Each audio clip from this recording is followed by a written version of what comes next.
we have one quote from the actual survey.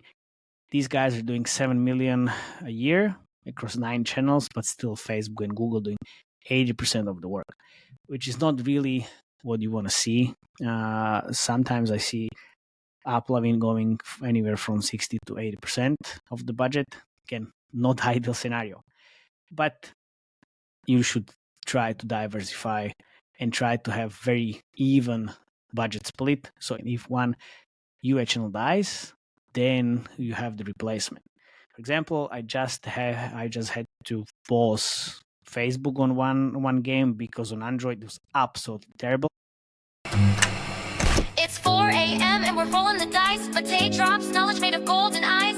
Felix with ads making those coins rise. Jack up designs, worlds chasing the sky. We're the 2.5 gamers, the midnight crew. Talking UA adverts and game design too. Matej, Felix, Shaka, bringing the insight. We're rocking those vibes till the early daylight. Matej, UA, master eyes on the prize. Tracking data through the cyberspace skies. Felix stacks dollars like a wizard in disguise. Jacob's crafted realms lift us to the highs. 2.5 gamers talking smack. Slow hockey stick, got your back. Ads are beautiful, they light the way. Click it fast, don't delay.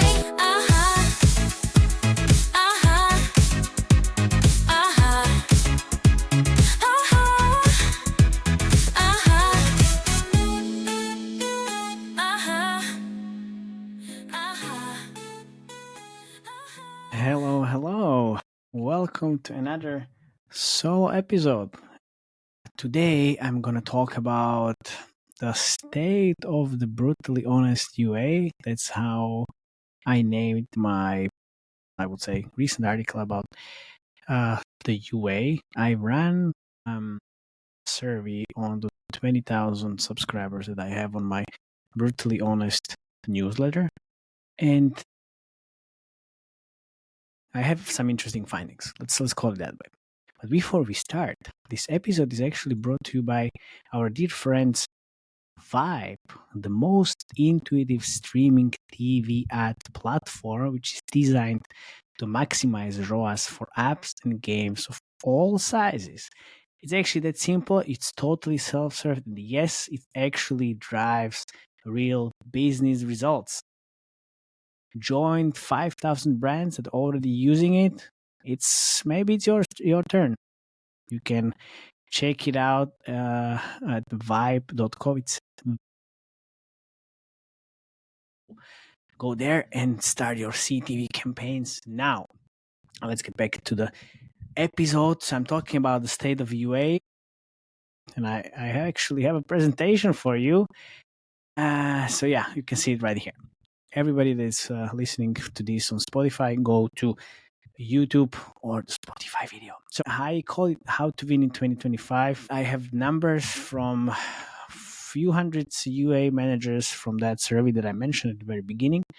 It's interesting stuff. I have this on my Substack as paid article, so you should go there and check all the stats that I have there.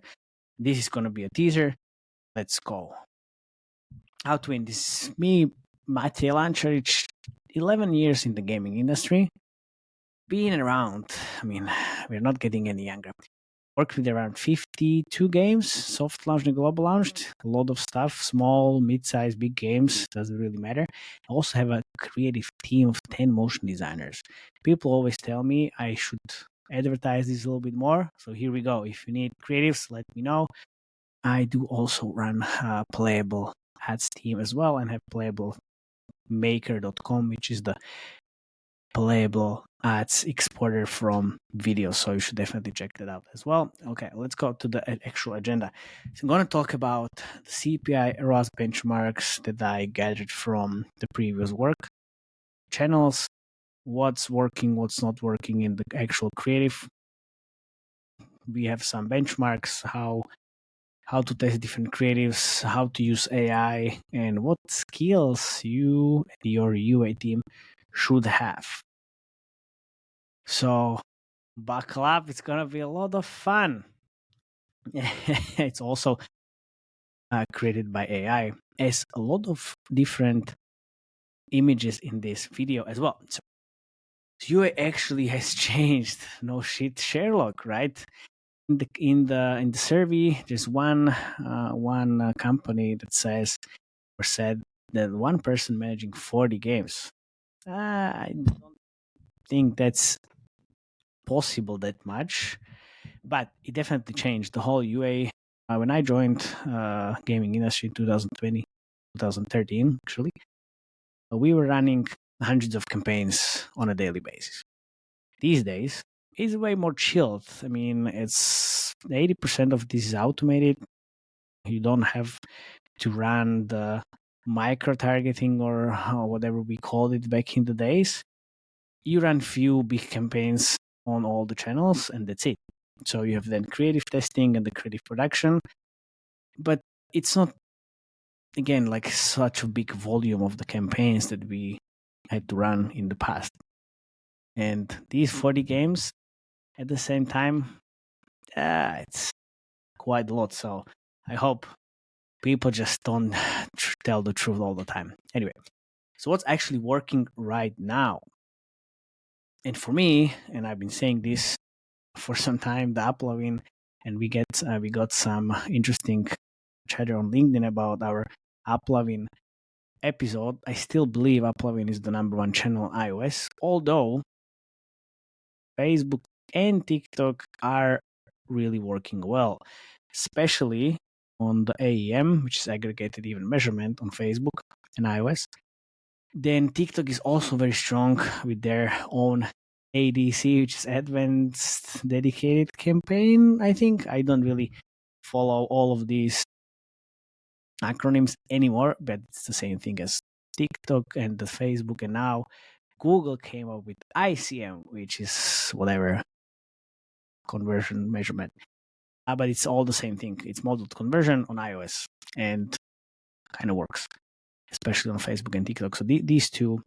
But then uploading, it's kind of moving and then pushing everybody from day 7 to day 28 optimization, which makes a lot of sense. And if you listen to the episode that we recorded with Alexis, he also explained why it's a good move and how you can get incrementally better quality users, which again makes sense. More room for data collection and also kind of bidding higher, getting more quality users. And also what works now for me, besides all the UA channels, and it's the AI generated creatives, which we talked about a million times on the creative trends episode, and I'm always talking about. But besides all of this iOS stuff, Google is still the top channel on Android, and there is a lot of movement on the rewarded UA channels as well. Right? So, who is the new kid on the block? Yes, you guessed it right. Is the rewarded UA kind of all the channels. We were talking about this a few years ago, and we were talking to Misplay, because Misplay are friends of the podcast as well. They were the only player. Now, it's like millions of them, and you wake up, it's either new model on the AI field or a new rewarded UA network, which is fine. But eventually, it's gonna get a little bit different on the rewarded UA play, where it's gonna get consolidated, obviously. Anyway, but let's get back to the actual UA channels. So it is working, but there's always a but. It's kind of limited scale, depends on what kind of channels you are working with. This was the case where you kind of had to combine a lot of smaller rewarded UA channels to kind of reach a certain scale.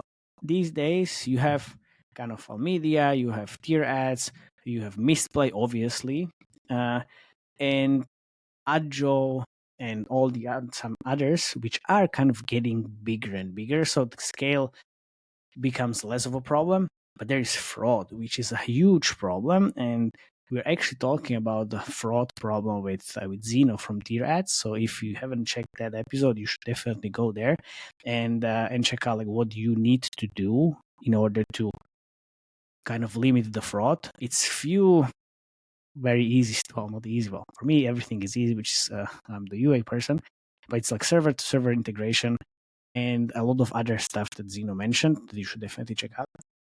Also, iOS was quite a big problem.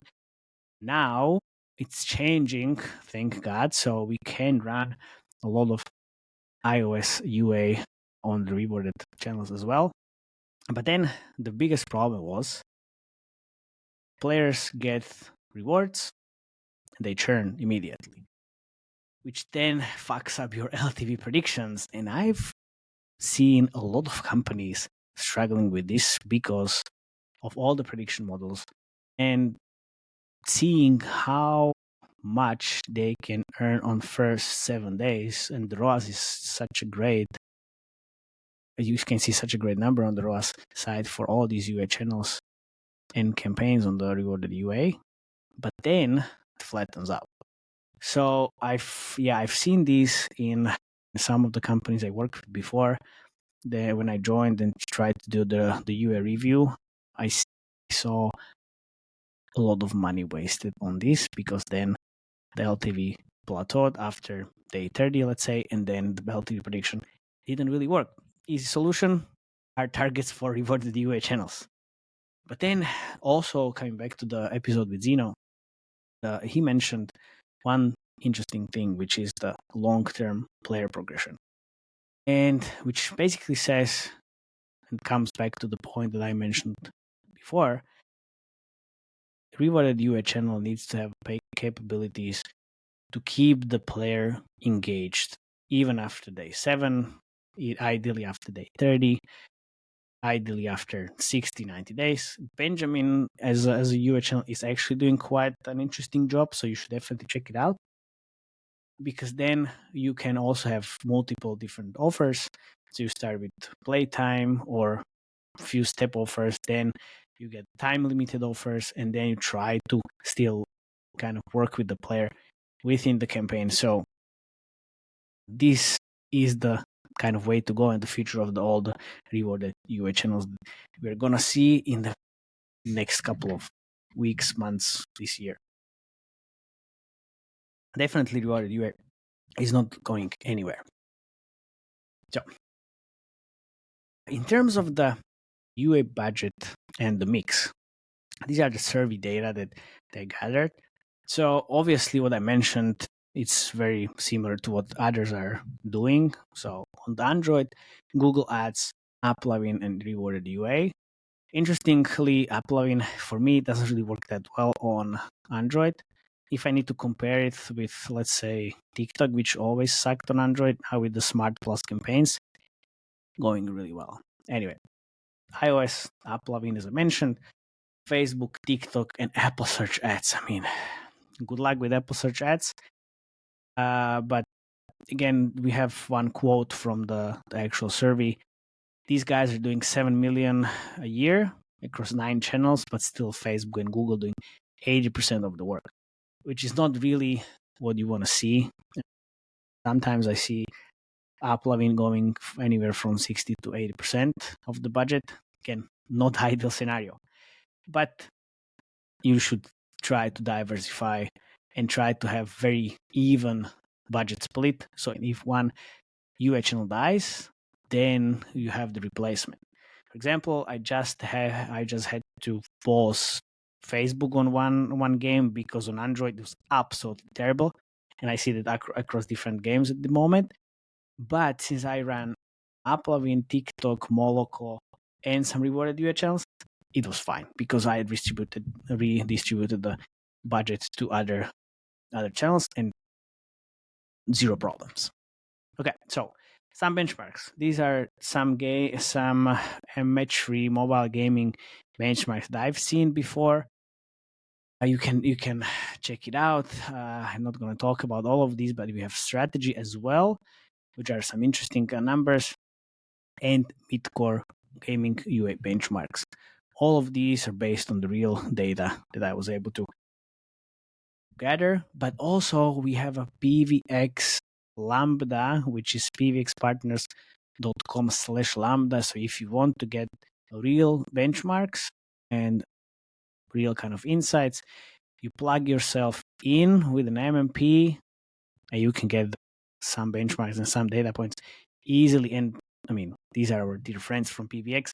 We've seen the numbers. We recorded an episode with ZJ, and ROAS benchmarks, one of the most popular videos. So you go there, check out the benchmarks, or you plug yourself in to PVX and get the benchmarks by yourself. Quite a lot of games and numbers they have, so definitely useful. Creative trends, and we are talking about the creative trends on monthly basis. So I've kind of gathered the interesting stuff that is working, and you might have seen it anyway on a monthly basis. But we have content, creator generated content, humor. You've seen the hyper casual gates almost in every game, which is kind of going for forex. Labels working quite well when you're trying to diversify outside of the Facebook and Google. AI videos all over the place with altered gameplay and the misleading ads, obviously still kind of dominating a few categories. But as we've talked about ugly ads, and we talked about this in the Bending Spoon episode, that works crazy well because people don't really know they're watching ad, but they are. So very native driven creatives work well. Near that experience and the save me, save the king with freezing families, all of these we are checking on a monthly basis with different games. And surprise, surprise, there are always these concepts that are performing well and they're not going anywhere. But then, I mean, talking about this since January, I think, maybe even at the end of 2024, creatives and the volume of creatives is very, very, very important. And we have some data from AppsLayer. The higher the spend, more creatives you need. And some of the companies are spending millions or 7 millions per quarter, which is quite a lot of money. They are producing more than 2,000 creatives, which is also like resizes, localization, but still, you need a lot of creatives and you need to do it on a weekly basis and quite a lot of them. Even if you do this, I've seen all of the problems, or not all of the problems, one big problem all the time. And I've been having conversations with so many companies, and it's always the same question. Okay, so how do we beat the top performing creative? We have one creative which is performing well. I mean, it was the creative winner and still is. We can't beat this creative at all. So even the AppsLayer data kind of showed that 2% of the creatives still generate like more than 50% of spend, which sucks balls, really.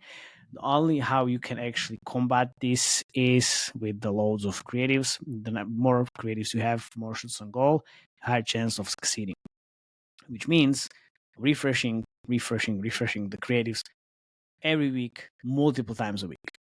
It's easier said than done, I know, but with the AI, with the so many vendors out there, and your own creative team, you have suddenly so many different creative concepts that you can go and upload them into their campaigns.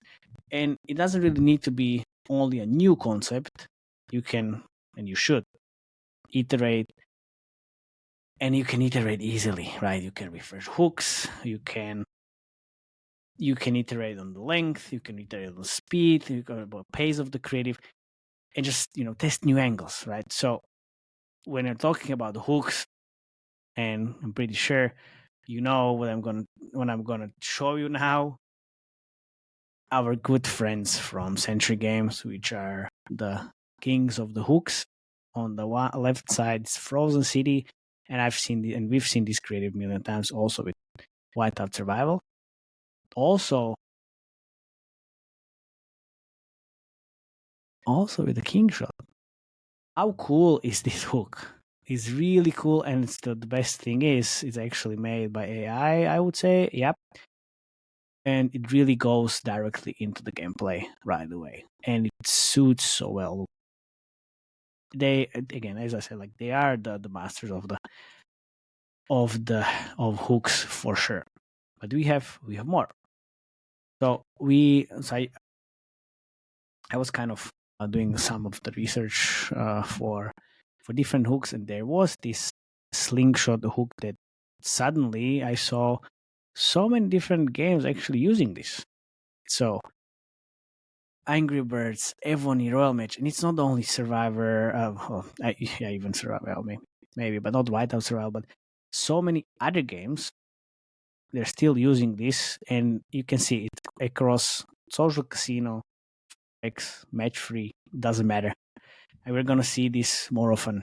So if you find a good hook, just try to think about how you can actually transform this and translate it to your game.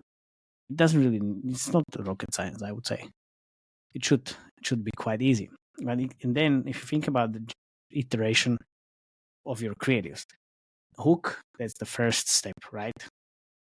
Then you can use the real kind of live scene or sequence from whatever videos you can find, or you can build it with AI these days, right? And it's working so well. Even the real life footage, as I said, AI tools. You can use AI UGC kind of stuff. You can use UGC, so you can slap a person on top of the video that you have. You can go and create a selfie AI video with Google VO3. You can kind of use the same concept and start with a street interview.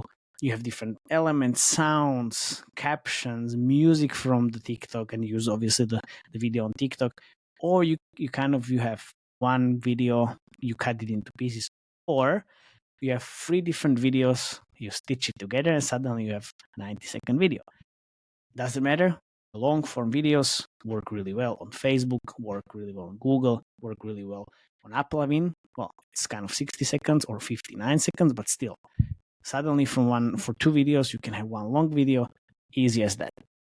I know Up Quantum, for example, they test or use the 1 minute long video, and it kind of compounds from 2 30-second videos. The second 30-second video, it's the meat of the creative, which is the best performing video. And the first 30 seconds is kind of like a hook. So they're kind of testing that. And suddenly you have a combination. And then you can have so many different variations with this best performing video and with first 30 seconds as a different video. So just think about it, how you can easily iterate, just have multiple combinations from different videos. For example, I have this kind of 2 videos.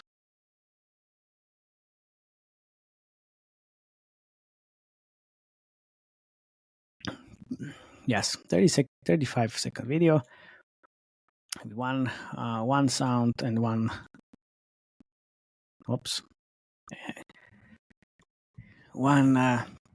interesting music, slightly different voiceover, and just the same scenes from AI. Surprise. And I think the first one, day 7, was 37%. The second one, which is basically the same video, just different pieces and slightly different voiceover and music, 58% day 7 ROAS. Quite a big difference. So with an easy iteration, you can get so much better numbers. Then, what I mentioned earlier, the save me and saving whoever character from the game, it kind of always ends with a fail. And I'm pretty sure you've seen this video, which we are kind of talking about it on each of the trends. The saving the king with the royal match. I mean, they have, I guess, like 10,000 different iterations. And again, this is 1 minute long video, and they are using 1 minute long video for a long time. And again, then it goes to the best performing video here. It's almost the same kind of practices that Quantum guys are doing. I think Royal Match is doing as well. So again, can you do it better? Of course you can. Of course you can. And it kind of goes to the next kind of point, what is working well, which is the near-death experience. It's always the snake or something which is very, very much trying to kill you, and you need to defend yourself. And the anxiety and like the near-death experience is something that evokes really strong emotions, and it works so well with all the kind of target audience. And we kind of tried this on all the different games, and it really works because all the Save the King, now almost all the match 3 games are using save someone from drowning, from snake, from lava, from whatever danger. So saving someone or need experience, you should definitely try that out with your game, especially if you have a casual puzzle game. And I mentioned also the creator generated content. I'm trying to stay away from user generated content because it's slightly different time now and I mentioned this and I will mention this million times. It's not about, oh my god, this is the best game ever, you should download it. You need to still catch the attention, have hook, and be different. Try to really grab the attention and talk about the game and be very straightforward. Sometimes even like this lady over here, even then kind of showcase the gameplay. But here you still have the first, I don't know, like 10, 15 seconds where you see, oh, it's a brand new game. No ads? Okay, interesting. Whatever. Oh, no Wi-Fi needed. But she's doing it in a very interesting way, and it definitely grabs the attention of everybody. It was one of the best performing videos. And who is this? It's me. Of course, because I'm always trying to experiment, obviously, with a lot of different things, and I try to understand how it works. When I'm talking about the creator-generated content, then obviously I want to try. And I'm also trying to do ugly ads, and I'm also trying to do different things. Because when I understand how it works, it always makes things better. Also, here with recording a video with my dear friend John Wright, and it was performing decently well on all the social media channels, and even in some ads that I ran as an experiment for the playable trends that I posted on my Substack. So when I talk about the creator generated content, again, yes, it still kind of has the same requirements as the best, kind of like the anatomy of the best performing ad. Great hook, great kind of meat, which is the middle of the creative, and then the call to action. And then I was talking about ugly ads that are native and look really not like an ad. And this is something that shot at home. You need to hear all the music, pew pew pew, playing with all the toy soldiers, and then kind of seeing all the gameplay from this. It was performing super well because people they didn't really understand it's actually an ad, and it was. And this also was shot by my dear friend Lori from Longleaf Valley as a UA manager. Firstly, it was run on TikTok as a kind of organic post, but it was getting so good feedback in terms of the comments, likes, and then the views. Then I kind of I thought, oh, okay, let's run it as a UA video. Immediately, the best performing video on Facebook for months, because it doesn't really look like an ad, right? And it's very native. And it's very believable as well. So this is something that you should start doing. And e-commerce are already there. Some apps are doing it as well. So good.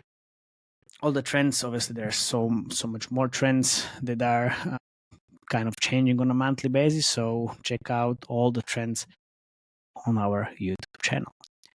But then we come back to the actual creative testing and the benchmarks and how different people test creatives and how much money they kind of allocate to creative testing. It's interesting that people are doing like 10% of the UA budget on creative testing, almost like all like 75%, which is something that I usually do. Depends on the level of budget, but still 10% is a good amount. What is shocking is that people are producing less than 2 videos a week. That's not enough. And only 18% produce 5 and more videos a week, which is a great start. You should start there. And also, as soon as you branch out of the Facebook and Google, go for playables, obviously. So go for at least 3 to 5 videos a week, ideally 5 plus. And you can use AI to produce more. Just think about the iterations that I was talking about. But then you launch the creatives into the campaigns. You immediately see if it's performing well or if it's not performing well. I mean, you have in the campaigns on a daily basis. You see it. You have the gut feeling. You have the numbers. And after $10 spent, you see if the creative is going to work or not. You are in the campaigns. You know what I'm talking about. So how can you actually test different creatives? Million different frameworks. It's all like different things on Facebook, Google, and Upload and other kind of channels. For me, right now, as I was talking about the volume, I don't really have a creative testing campaign if I don't really need to. If I need to, it means I have 20, 40 creatives a week, so I need to kind of test them in a separate campaign. But what I do now is just launch or add new creatives into the business as usual campaign twice a week. I don't really care. It's not really restarting the learning phase anymore. So it's fine. So I just launch the new creatives into the campaign twice a week. There you go. If you don't want to do that, here's the option, which is tier 1 geos, 150 per day, and or 500 or 1,000 per day. Depends obviously on the scale of your UA operations, but just add new creatives there. After 4 days, pause them, and the best performing move to business as usual and repeat every time or every week, every time you have new creatives. And we have some other kind of UA channels, obviously. Unity has its own creative testing campaign. Google doesn't really have this, but I just add new creatives as a new ad group in the business usual campaigns. On TikTok, oh my god, TikTok, it's just creative hungry. 10 videos or 8 videos like 3 times a week as soon as I have so many of them on from the TikTok Creative Challenge. And every time there is a new ad group and a new winner, just promote the winners into the main ad group, rinse and repeat.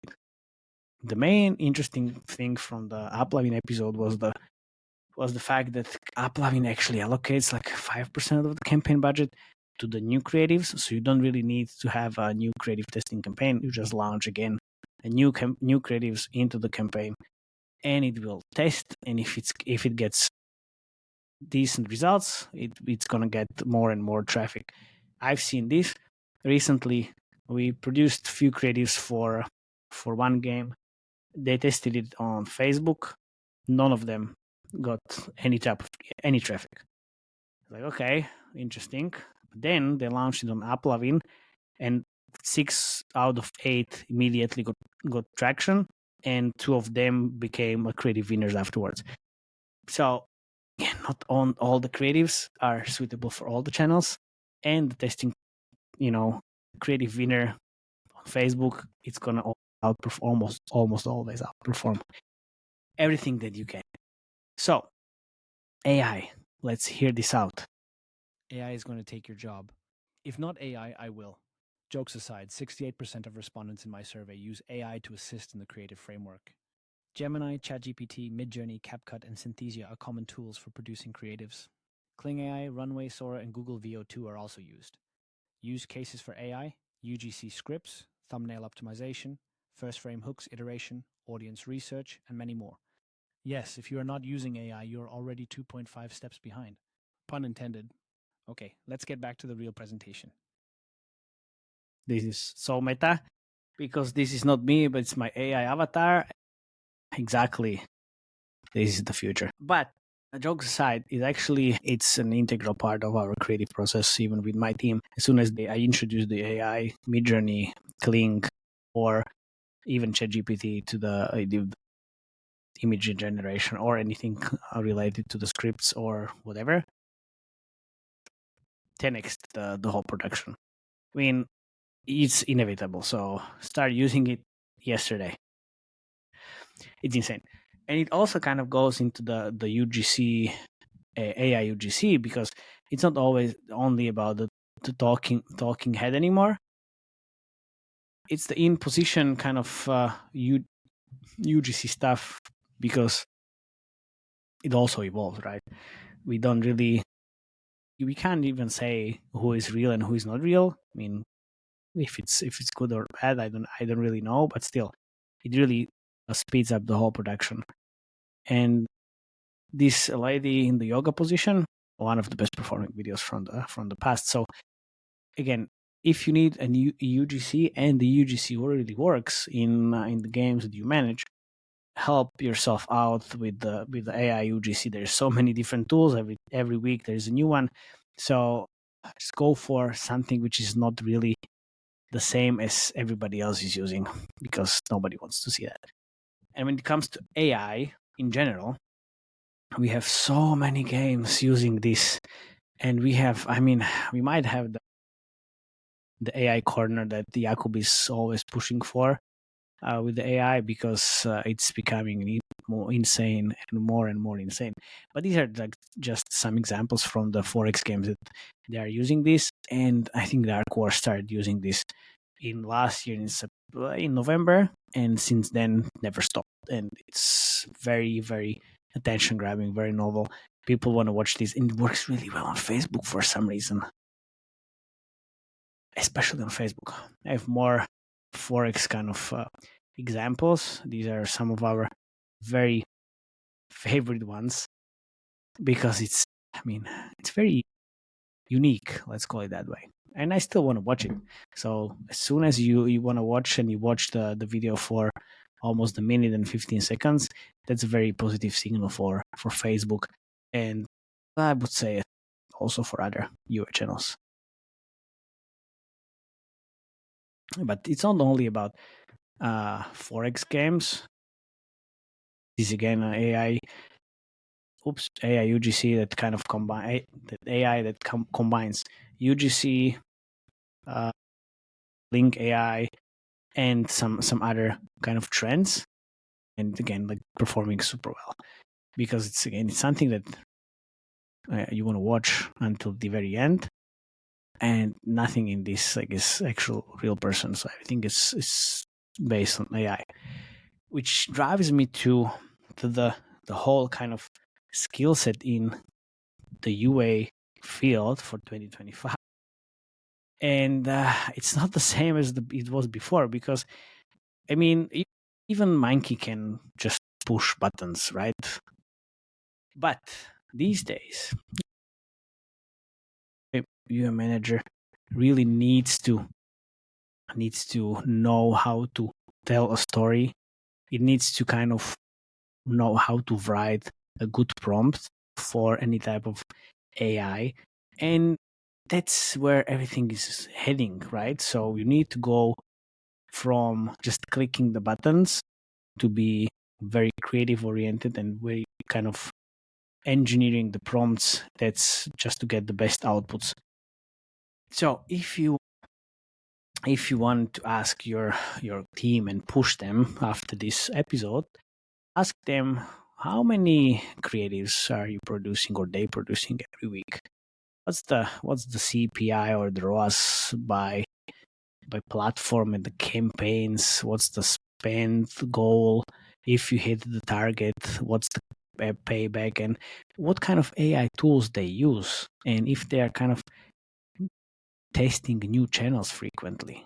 If they are, perfect. If they are not, well, it's something they should definitely do. So don't use the good old tactics, but kind of use the new stuff and new storytelling, testing new creatives, producing new creatives, testing new channels, diversifying from the Facebook and Google's to all the ad networks, and testing the rewarded UA play, because that's where all of us are going at the moment. So guys, thank you very much for listening. and to tuning into this episode this week. If you have any comments or anything you want to share with me or the crew or Felix and Jakub, please share it under the video or join the Slack channel or see you somewhere later on. Thank you very much. Cheers. Bye bye.